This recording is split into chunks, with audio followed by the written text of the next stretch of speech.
kids are thinking about being a lawyer, you tell them no. This is hard. Because everybody's got hard jobs. I understand this. Boy, this wears on me. I feel a lot of weight being the representative of somebody.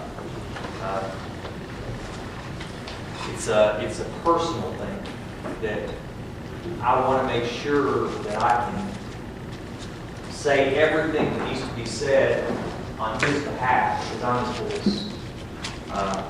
And I know I get a little long-winded, and I know I've kept you all here a lot today, but that's because there was a lot of things that needed to be said. Sometimes you just have to say them and say them. I understand it's been a long, hard day for everyone. It's been a long, hard experience for everyone. But today is the day, as I told you when we started, that someone can be the adult in the room. Someone can say, all right, guys, enough's enough. We've heard a bunch of candidly frivolous allegations. That means that there was no merit to it. Any of us can be accused of things. But thank God we have due process in this country. Today, it's not always been that way. We have due process. That means we all have the opportunity to go through a process so it can be determined fairly and justly whether we did what we're accused of doing. That's a great thing. It's not like that in some countries. Some countries in the world, if you're accused of doing something, the government says you did it, that's all. Off goes the hand. Literally. In this country, it wasn't always this way. The example that always comes to mind when I'm thinking about how sometimes people can just rush to an unjust decision is the Salem witch trials. That's an amazing story. If you ever get a chance to read a book about what happened up there, it's tragic. 26 women, 26 people, including 25 women, were put to death because the authorities in the town got together and said that they were witches doing bad things. And some of the people didn't stand up for their friends and their neighbors, and they just went along with it. Went along with it, and we agreed, and everybody agreed. And next thing you know, 26 people, 25 women were hanged in that town for being witches. That was a lot. They weren't witches. They were just people may have a little bit different belief about some things. But back then, we didn't honor systems of due process that we have now. We have a system of due process in place today. You are that due process. You are that check and that balance. And, Brandon and I made a conscious decision to leave it to you. Because you're a group that is well received, that is considerate to the issues. You get along, you make good decisions for the county. So yes, I understood the pressures that would mount against you having to conceivably vote against the interest of your county attorney and your sheriff. But at the end of the day, I said, that's okay. I trust they'll make the just decision. They won't just go along with the old boys club and do whatever they want to do. I trusted that you would listen to the evidence, and I think you have.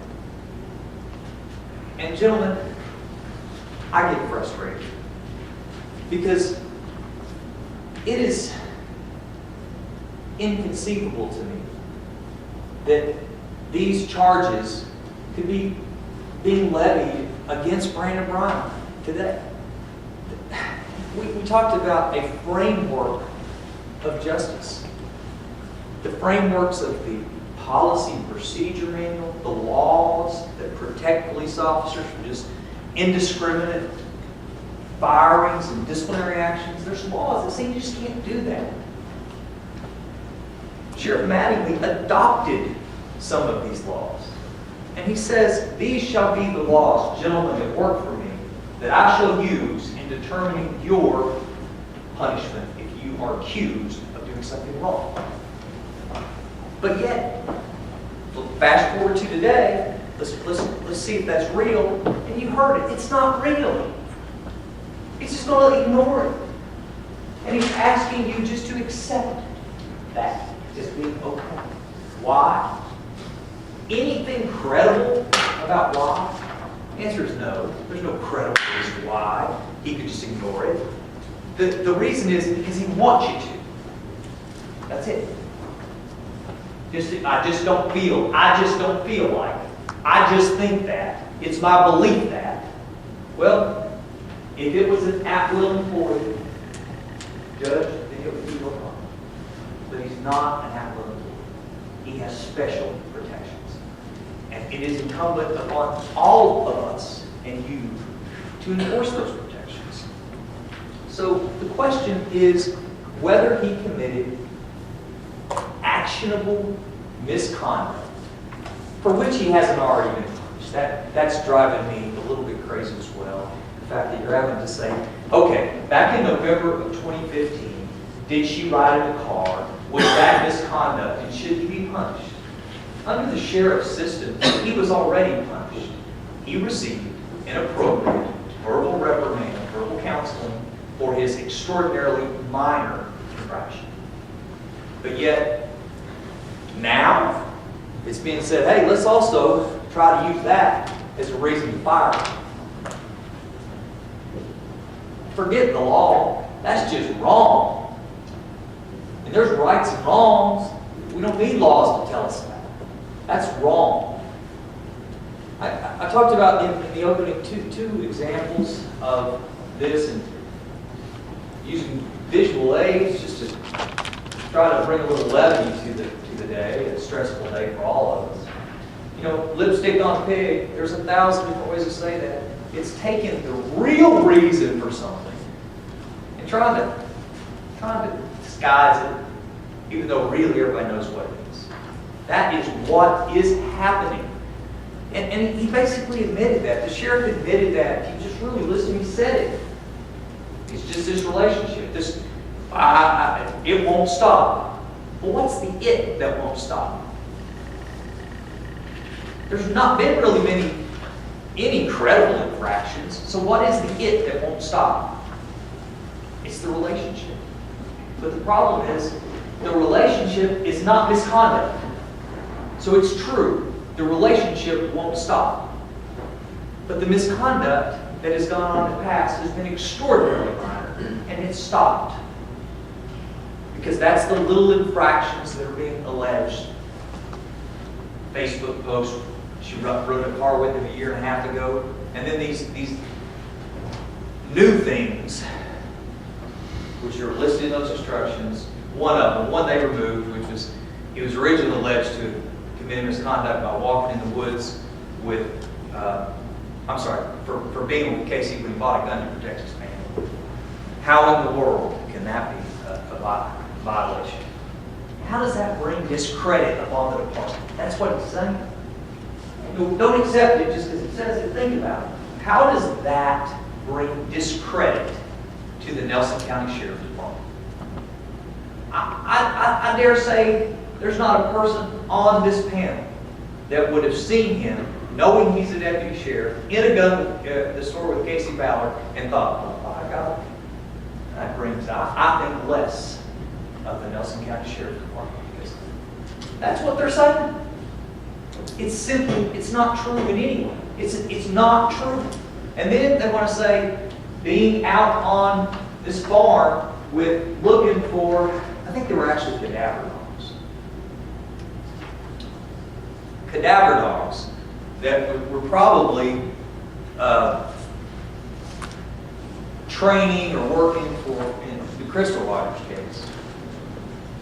Casey's out there basically providing protection on the same farm that Brooks' dad shot at.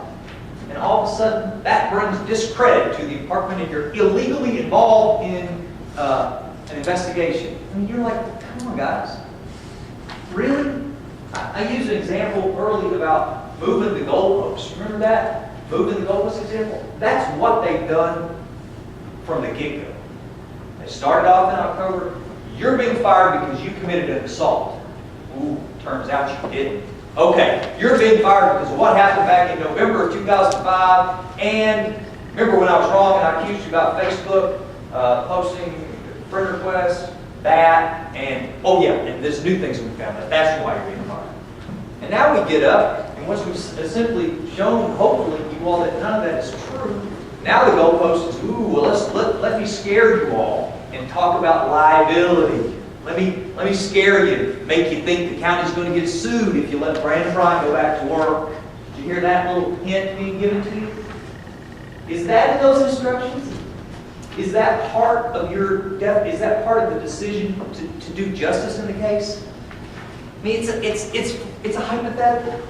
If Ed Mattingly goes out and shoots somebody today, the sheriff's office is going to have a liability problem. So, can you say, well, now, if Brandon Bryan does something wrong, the sheriff's going to have a liability problem. Therefore, we should fire him. It's false logic. It's not logical. It's not supported. It's hypotheticals, throwing all these hypothetical scenarios at you, trying to confuse you, trying to distract you, because it's really easy. This case is easy if you think about it.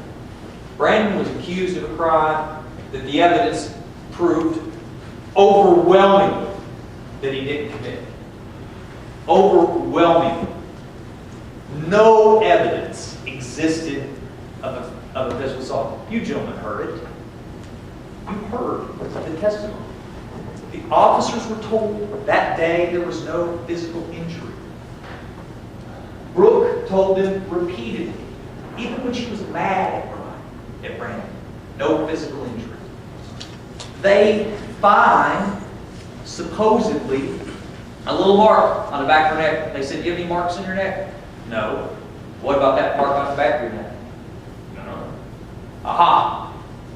Gotcha. But that doesn't mean we got you. It means they're saying they got you. But it doesn't mean you think that Brandon did anything wrong. Because what is the standard for the criminal violation?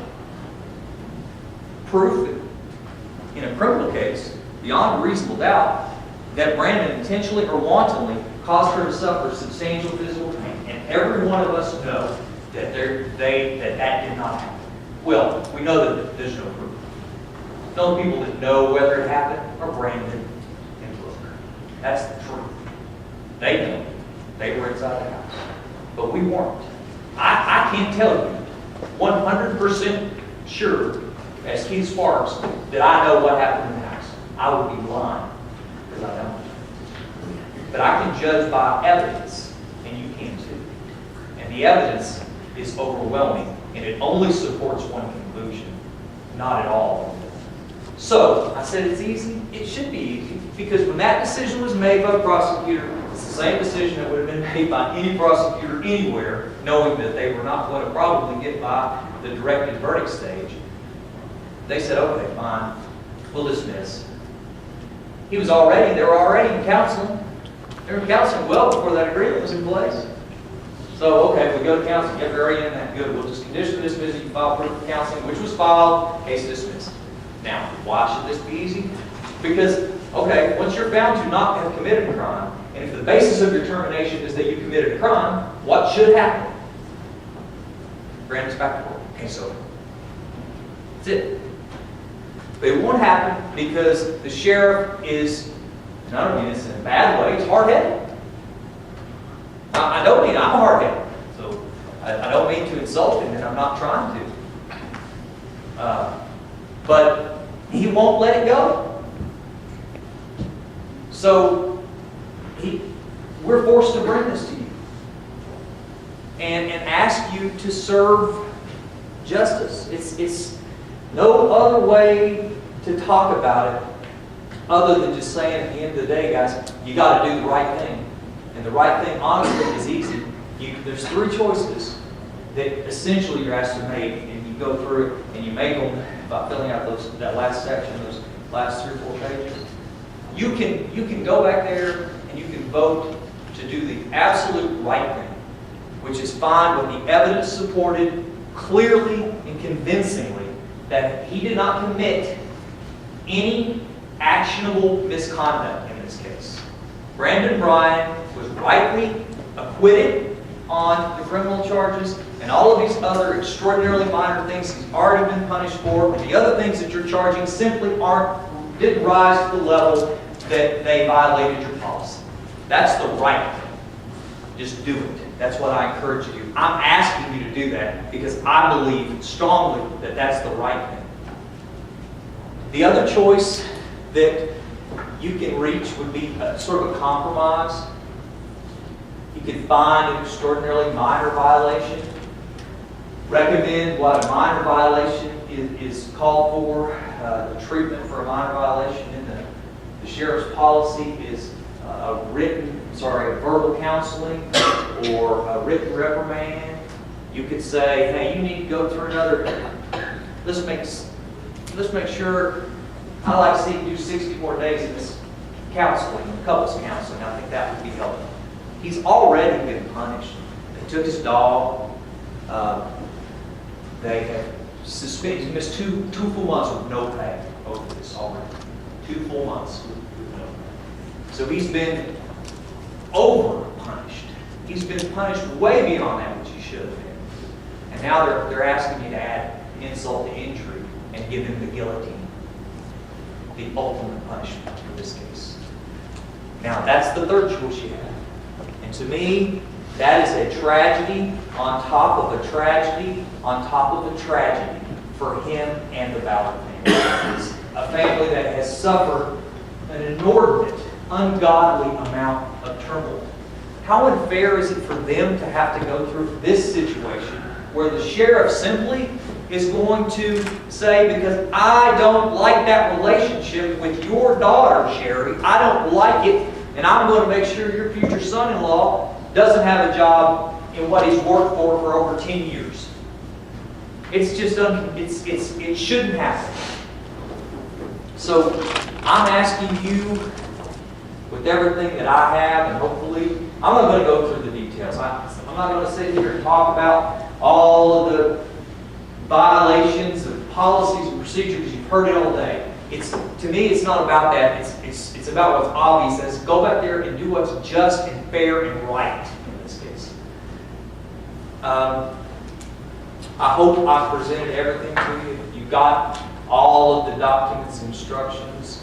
You guys have been fabulous. You've asked very insightful questions today. I just saw a note. It said, don't forget this. There's been a lot of questions about something that I hope is not even talked about once back there. And that's this issue of whether or not there was this prior assault stuff. Okay? He's not charged with that. There's no real credible proof about that. She was mad, so she said, we've had fights in the past. It's been physical in the past. And I know some of you have asked a lot of questions and are really sort of delving into that issue. That is not an issue. There's no credible, real evidence of that. She said, we've had some arguments and fights and such before, but nothing ever like that. She told the cops that day while she was hysterical and angry that had happened. Well, folks, back to Salem, travel back to Salem. You can't let these fly-on-the-wall allegations be the basis of a conviction. The charge before you is that he assaulted her on October the 23rd. All of the other stuff is red herring, distraction. Don't focus on the real issue. Lipstick on me.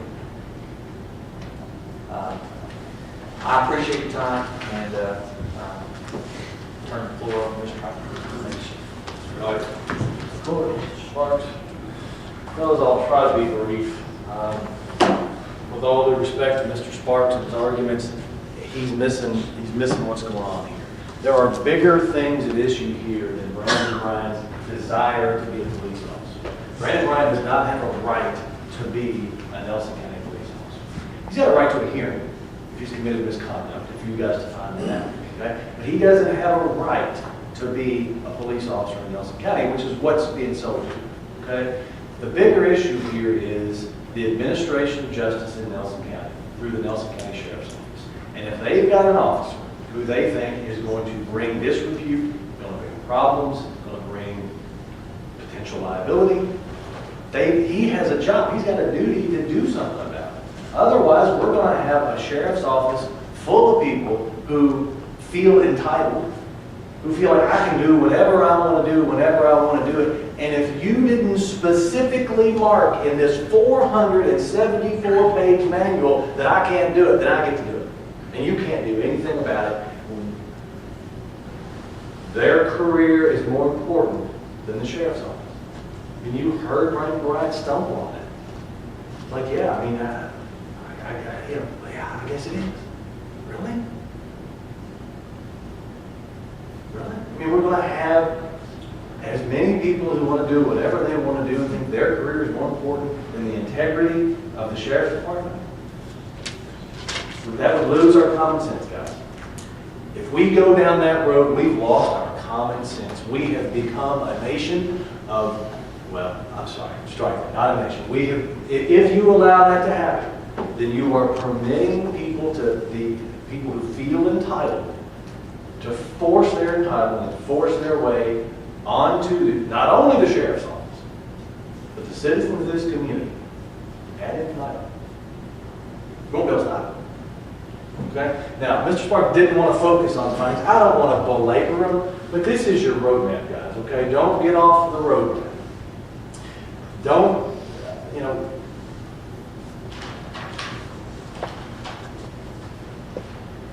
when you look at the instructions, it's going to define the information you need, whether or not there's been misconduct. And as the judge pointed out, if you look in paragraph 8, page 2, there talks about this. Offenses don't need to be specifically defined and set forth in the manual. Codes can't be established to cover all instances, right? Any action contrary to good order or discipline shall be subject to disciplinary action. Okay, so just because it's not contained specifically within that 407-page document, doesn't mean that it's okay to do it. Doesn't mean it's the right thing to do, and it doesn't mean it's the best thing for the Nelson County Sheriff's Department, which is, from my perspective, why we're here. We're here, what's best for the Nelson County Sheriff's Department, administration of justice in this county? Is it to allow Brandon Bryan to have a job because he wants one? Or is it to allow Nelson County to go forward with all its citizens and say, you know, I respect the sheriff and I respect law enforcement because they didn't give somebody who, let's face it, guys. I mean, the word on the street is going to be he got away with beating his girlfriend. That's going to be the word on the street. I'm going to be fighting that from now on. No doubt about it. Okay, you heard Mike Neiman say, we'll be all over that. We're going to have to disclose for the future that there is this, what's called exculpatory evidence. What does that mean? It means there's evidence that the defense can use for their benefit. You don't have to turn that over. That's fine. I don't mind doing it. I'm not complaining about it. But I'm just saying that's going to bring distrust. Citizens of Nelson County who sit in this jury box week after week after week are going to see somebody that says, it's going to be an issue. When I'm back there negotiating cases, it's going to be another issue I've got to deal with. Saying, they're going to argue excessive force, go to just dismiss the case, dodge that bullet, move on to the next one. Councilor Metcalf, sorry, it's been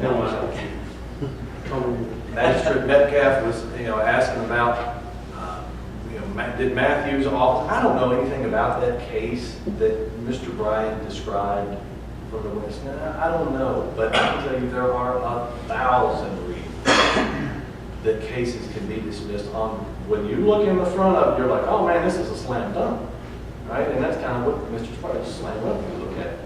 And when you get into it, who knows? Okay, so I don't know about that case, but I can tell you, if you've got an officer that's got this disciplinary anger issues, it's going to be. There's no doubt about it. Now, as we continue on our roadmap, on the instructions, we've talked about the codes. You've got those, I introduced those, we set them forth so you don't have to go through and dig through all the codes of time.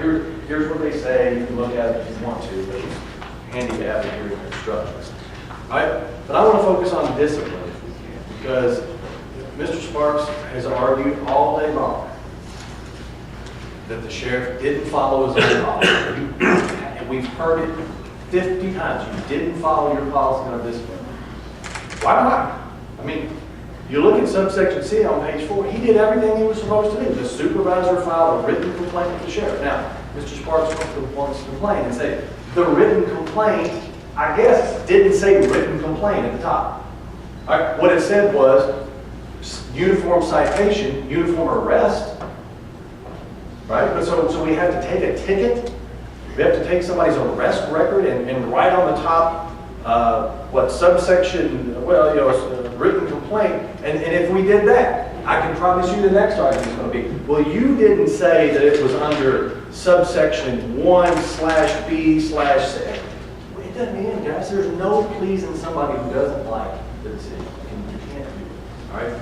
But you go through and you ask yourself, what does this say? And did Eddie do, or did the sheriff do everything he was supposed to do? He absolutely did. There was a written complaint filed. There was a severe single action. Police officer getting arrested for domestic violence is a severe action. I can promise you that. He initialized an investigation, which you have all the reports at your disposal, and based upon everything that he's seen, and the way that his experience, his 20 years of experience, 20 plus years of experience in doing this, and being in cases and testifying in trial, he says that the only way we're going to fix this is termination. Now that's harsh. I don't like it. That's why I started here at the beginning of the day. You don't want to be here. I don't know nobody wants to be here. But what else do we do? Because if the discipline, and we move on to the definition of discipline, if we have to go through an issue, surely Mr. Sparks is not arguing that if someone commits murder, that you've got to, you have to go through and do a verbal first, and then you've got to do it right. Absolutely not. And that's not what it says. If there's a severe problem, you can terminate immediately. The sheriff thinks that his officer getting arrested for domestic violence is a serious problem. I agree. I think it's going to be a serious problem. So what do we do about it? What kind of discipline can we look at? All right, so let me find it here. I'm sorry.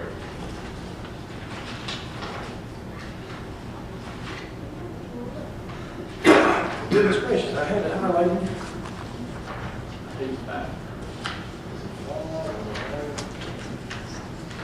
Well, I'm sorry, here, yeah, 4 times. I'm sorry, I'm looking at page 3, okay. So, what do you do? All right, Mr. Sparks will say, all right, well, let's go with some verbal counseling on the bottom of page 3. Let's go with some verbal counseling. Let's put some written things in this file. Maybe get a written warning. My point in bringing all that up, guys, is none of that's going to fix the problems that having the officer with that arms record is going to cause. All right. What problems am I talking about? You're going to see, and we talked about them with Mr. Hughes. There's going to be a public perception from victims. All right. So if Deputy Bryan stays and he's dispatched out to a domestic violence event, and he says, oh, I don't think this is a domestic violence event. I'm not going to charge. I'm going to arrest. The victim's going to say, oh, yeah, you're that guy. You're the one who thinks it's okay to beat up his girlfriend. Okay? And that'll happen. There's nothing we can do to fix that from a disciplinary standpoint. Can't take him off the road. We don't have the resource. We don't have the ability to do it. He's got it. If he's going to be at the sheriff's office, he's going to be on the road. Written, and you're going to fix that. All right? Excessive force arguments. You heard Mr. Neiman's, their own witness saying, oh yeah, if I can allege excessive force, it's going to give me a leg up in negotiations. Absolutely. You know that, well, the way that works, look guys, your guy who his own fiance said he's got anger problems, that in order to get the case dismissed had to go to anger management and counseling for, he roughed my guy up. Here's your choice. You either dismiss this case or amend it or do whatever, or we're going to turn around and sue you in federal court. That's the way it works. I mean, that's the strong arm that we give. So if we leave someone on the force that's got that in his record, in his personnel record, then we have to give them by law, we're required to do it. There's no discipline that can fix it. Juror credibility issues. We have Officer Deputy Bryan on the stand. You know, We got the press here today. I'm sure this is going to be all over the papers. You know, they're going to be scratching and saying, "Oh, you're that guy. You're the one." Dispatch. What do we do with dispatch? Do we not dispatch Deputy Bryan to domestic calls? So now if you're out on a Sunday night, there's 2 officers, one in Chapman and one in New Haven. And Deputy Bryan can't take the one in New Haven. He's got to bring somebody out from Chapman to do it. Is that right? Is it fair? Is it smart? Is it the good administration of justice? Is it safe?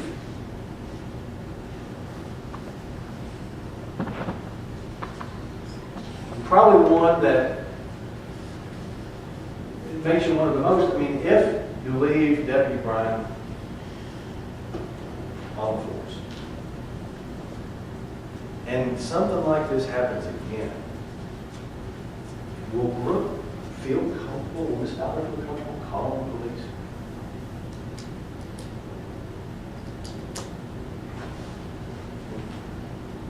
Or would she just sit there and take it?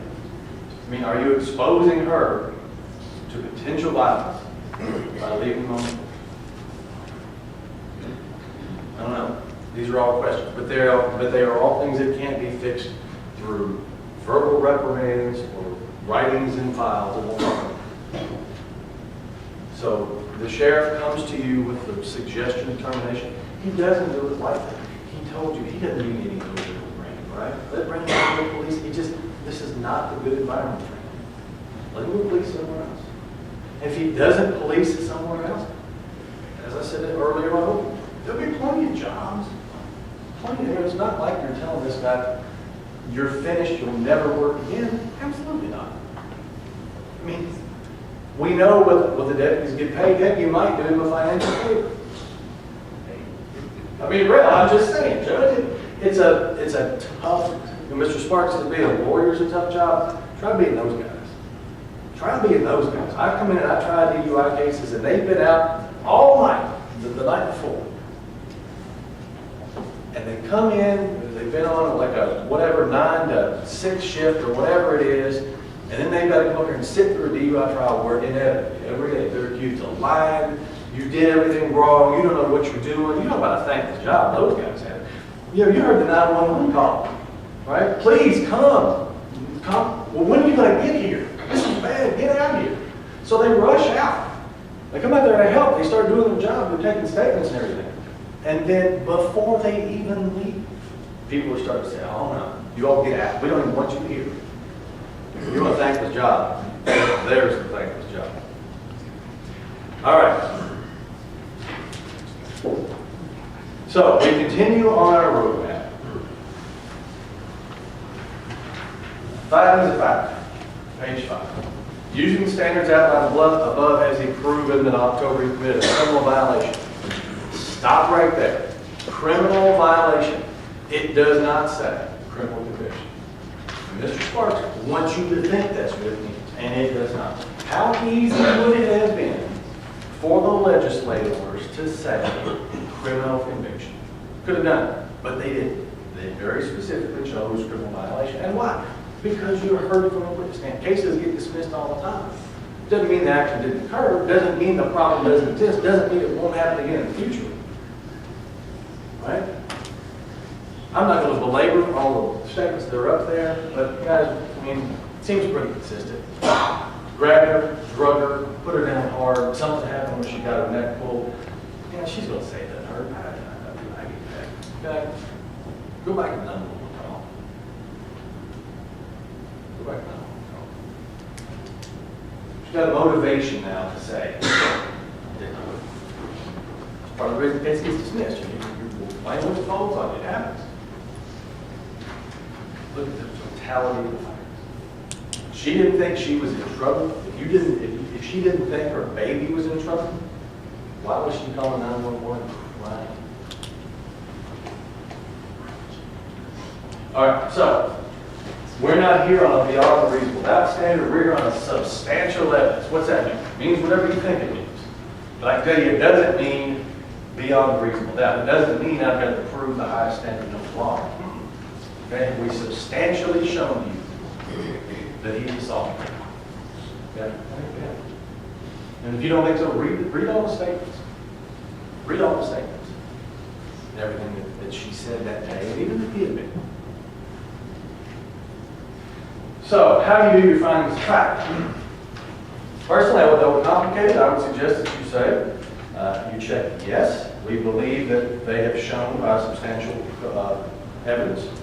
And then really all you have to do is to say, we find that, and the way the instructions are written is kind of helpful. You can almost take the language of the instruction itself. We find that on October 23rd, 2016, Deputy Bryan committed a criminal violation, namely assault 4, by intentionally or wantonly causing substantial physical pain or impairment of the body to Brooke Mountain. You can write that there. Then, regarding what do you do in terms of the punishment, guys, I'm not going to belabor that, but dismissal is the only one that the sheriff is. All right, so then we go on to page 6. The allegations of misconduct, same thing.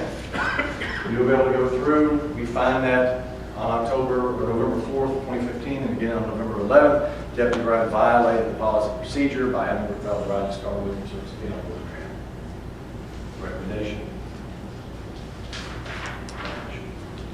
Same thing, same thing.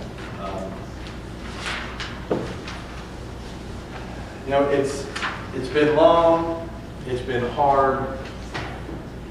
The sheriff wants to do the right thing, that's why he involved you guys. Okay? Based on all of the facts and evidence that we have, his recommendation certainly seemed warranted because I don't know how we do this situation. So it's not likely that we ask for that. We don't enjoy asking for it. Nobody does. But there's a bigger issue. There's a bigger issue. And that's what we got. So I ask you all to go back there. Do your work. If you have questions, I'm sure we'll be happy with whatever we can provide to you. Okay? Thanks for your attention. Gentlemen, at this time, we're going to adjourn to the jury room. We're going to share all of the exhibits. Once you're in the jury room, please select a form and fill out what's called the master instructions. Once you reach the decision, let the deputy know you return to the courtroom and provide that those instructions to me and I'll review your decision. If you have any questions during the course of your deliberations, please let the deputy know. I may or may not be able to answer anything for you, but I'll try to do so if I can. Your Honor, can I make a statement required to make before we go back? Oh, I'm sorry. This is for the fiscal court members. Fiscal court members entertain the motion to this regular session of this special meeting into a closed session per KRS 61810-1F, where discussions or hearings which might lead to the appointment, discipline, or dismissal of an individual employee without restricting an employee's right to a public hearing. Motion from Terry Hahn, second by Jeff Lear. All approved, say aye. Aye. Disapprove. The motion will carry. We'll proceed.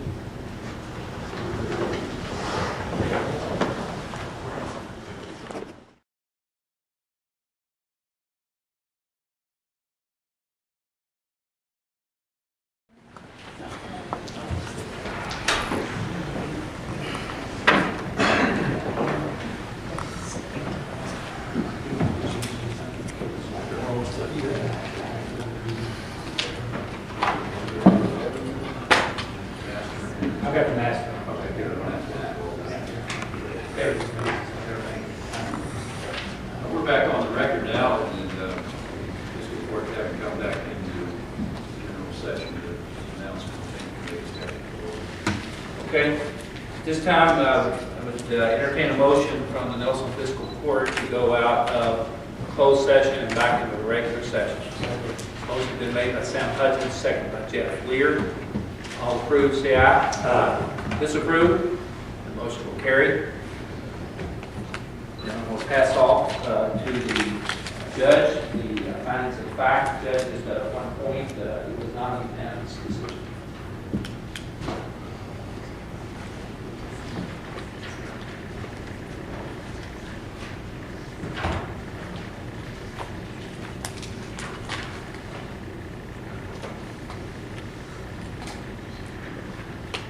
item before we start.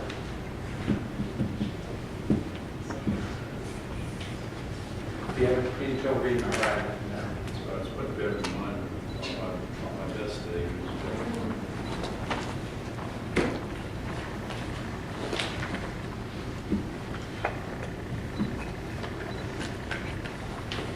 All right, under the findings of fact, we'll follow along page 5.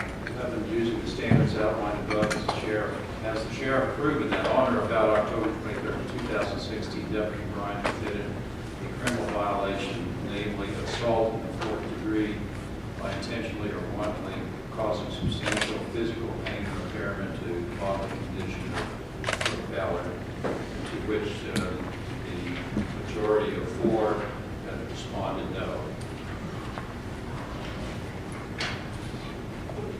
Page 6, number 12. 12A, on or about November 4th, 2015, and again on November 11, 2015, Deputy Bryan violated NCSO policy in procedural manual 2.1, procedural manual 12.163 by having Brooke Ballard ride in his car with him while he served as subpoena upon Rosemary Gallup. The response was that we find that Deputy Bryan violated NCSO policy and procedural manual 12.1.63, and they recommend that its punishment be they have designated already verbally counseled no further punishment. Once again, based upon the signatures, the end of the findings, and the instructions is a majority of 4.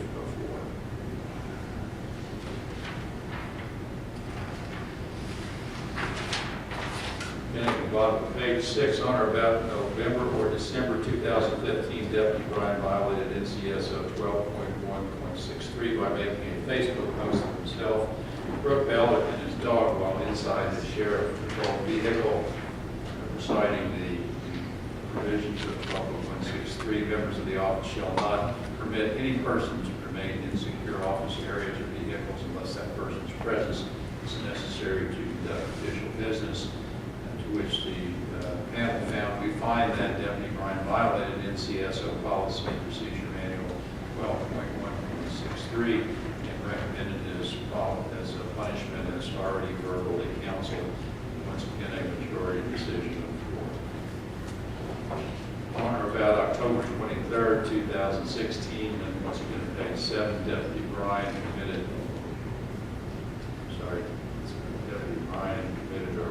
violated NCSO 12.1.3, which provides that members shall obey all laws by committing a criminal violation, namely assault in 4th degree, KRS 408.030, by intentionally and wantonly causing substantial physical pain or impairment to the bodily condition of Brooke Ballard. We find that Deputy Bryan did not violate NCSO 12.1.3 in respect to that having not violated. There's no punishment there. There was not substantial evidence to find guilt. On page 8, D, on or about December 15, 2016, while on unpaid administrative leave, Deputy Bryan violated NCSO policy and procedural manual 12.1.42 and 12.1.43 by being in the company of members of Bring Them Home Search and Rescue organization armed with an assault rifle in the company of Casey Ballard and the research team. The recitation of the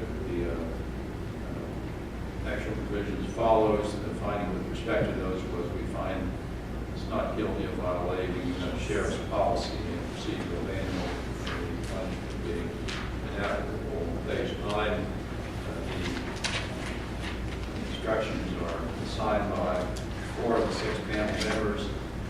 Gentlemen, did 4 of the 6 of you sign this set of instructions here, setting out what I just read as your decision in this case? Yes. Yes, sir. Did I accurately reflect what the decision of the majority was? Yes.